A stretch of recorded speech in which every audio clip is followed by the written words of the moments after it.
Greetings everyone. நம்ம டெய்லியும் prelims point of வியூல கரண்ட் அஃபேர்ஸ் கொஸ்டின்ஸ் பார்த்துட்டே இருக்கோம். இன்னைக்கு என்ன இம்பார்ட்டன்ட் கொஸ்டின்ஸ் இருக்கு அப்படிங்கிறத பார்ப்போம். First question, what is the name of the Indo US joint military exercise in Visakhapatnam அப்படின்னு கேட்டிருக்காங்க. விசாகப்பட்டினத்தில் நடக்கும் இந்திய அமெரிக்க கூட்டு ராணுவ பயிற்சியின் பெயர் என்ன அப்படின்னு கேட்டிருக்காங்க. ஸோ அதனுடைய பெயர் என்ன அப்படின்னு பார்த்தோம்னா டைகர் ட்ரையம்ப்.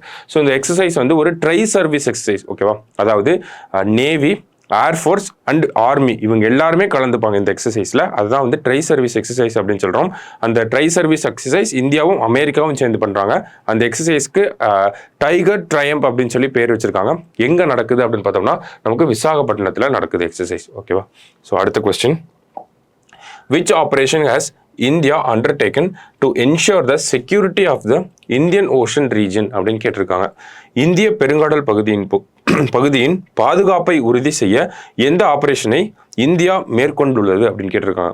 ஸோ என்ன ஆப்ரேஷன் நேம் என்ன அப்படின்னு பார்த்தோம்னா ஆப்ரேஷன் சன்கல்ப் அப்படின்னு சொல்கிறோம்.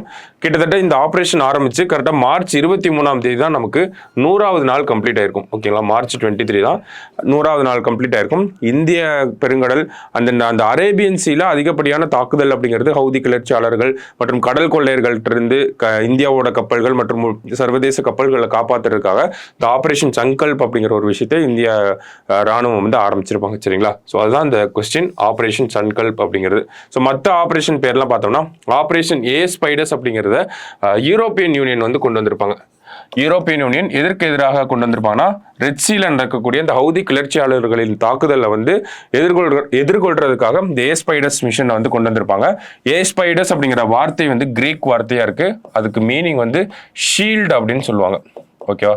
அடுத்தது பார்த்தோம்னா நமக்கு ஆப்ரேஷன் கங்கா, ரஷ்யா யுக்ரைன் போறப்போ யுக்ரைன்லேருந்து இந்தியர்களை மீட்டிட்டு வர்றதுக்காக ஆப்ரேஷன் கங்கா அப்படிங்கிற ஆப்ரேஷன் இருந்துச்சு. ஆப்ரேஷன் அஜய் அப்படிங்கிறது சமீபத்தில் இஸ்ரேல் ஹமாஸ் போகிறப்போ இஸ்ரேலில் இருக்கக்கூடிய இந்தியர்களை இந்தியாவுக்கு கூட்டிகிட்டு வர்றதுக்காக அஜய் அப்படிங்கிற ஆப்ரேஷனை கொண்டு வந்துருந்தோம் நம்ம, ஓகேங்களா?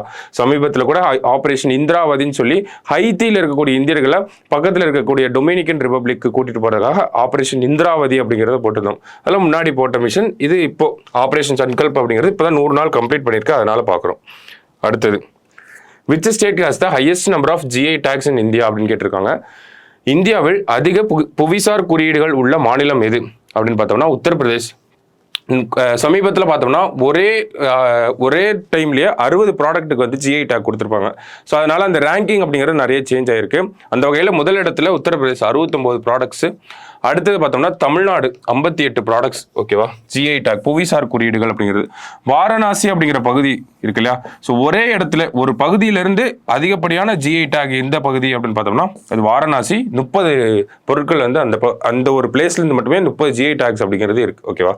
ஸோ அடுத்த question, which country ranks first among the major economies in terms of GDP growth அப்படின்னு கேட்டிருக்காங்க. உள்நாட்டு உற்பத்தி வளர்ச்சி வரிசையில் பெரிய பொருளாதார நாடுகளின் முதலிடம் வகிக்கும் நாடு எது அப்படின்னு கேட்டிருக்காங்க. ஸோ கடந்த 2022, 23, 24 3 நிதியாண்டுகளையும் எடுத்து பார்த்துக்கிட்டா இந்தியா தான் வந்து ஒரு நல்ல வளர்ச்சியில் இருக்காங்க, ஓகேவா? ஸோ அந்த ஒரு அடிப்படையில் தான் கொடுத்துருக்காங்க. இந்தியா தான் கரெக்ட் ஆன்சரும் கூட. ஸோ 2022, 23 எடுத்து பார்த்துக்கிட்டோம் அப்படின்னா நம்மளோட வளர்ச்சி அப்படிங்கிறது 9.1% கிட்ட இருந்துச்சு, ஓகேவா? அடுத்தது 21, 22 தான் நமக்கு 9.1% இருந்துச்சு, ஓகேங்களா? 2021-22 ஃபினான்ஷியல் இயரில் 9.1% இருந்துச்சு ஜிடிபி க்ரோத் அப்படிங்கிறது. 22-23 வந்து நமக்கு 7.2% இருந்துச்சு.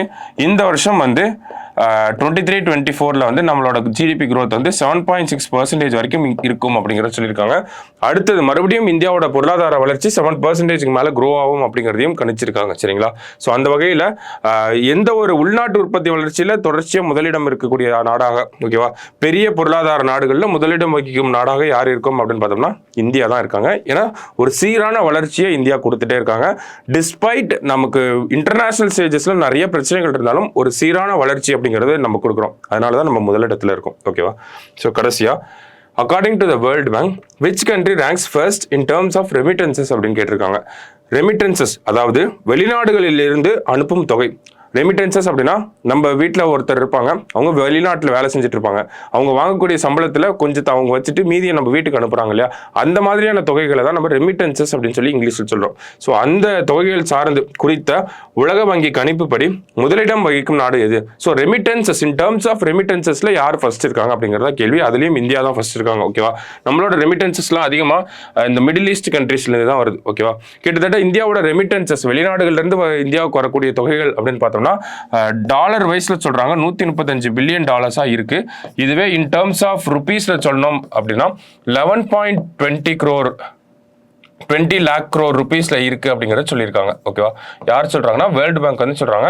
ஸோ ஒரு பெரிய தொகையா இருக்கு, அதனால தான் இந்தியா வந்து ஃபர்ஸ்ட் பிளேஸ்ல வந்து இருக்காங்க. ஓகேவா, இன் டர்ம்ஸ் ஆஃப் ரெமிட்டன்சஸ்னு பார்த்தோம்னா வெளிநாட்டில இருந்து இந்தியாவுக்கு தொகைகள் அனுப்பக்கூடிய அந்த ஒரு அமௌண்ட் எடுத்து பார்த்தோம் அப்படின்னா 135 பில்லியன் டாலர்ஸ் இருக்கு. அதனால இந்தியா வந்து ரெமிட்டன்சஸ்னு பார்த்தோம்னா இந்தியா தான் ஃபர்ஸ்ட் அப்படிங்கிறத சொல்லியிருக்காங்க வேர்ல்டு பேங்க். ஸோ இந்தியா அப்படிங்கிறதா கரெக்ட் ஆன்சராகவும் இருக்கு. சரிங்களா, ஸோ இன்னைக்கு ப்ரிலிம்ஸ் பாயிண்ட் ஆஃப் வியூல ஒரு 5 கொஸ்டின் பார்த்துருக்கோம். நாளைக்கு இன்னொரு 5 கொஸ்டின் மீட் பண்ணலாம். தேங்க்யூ.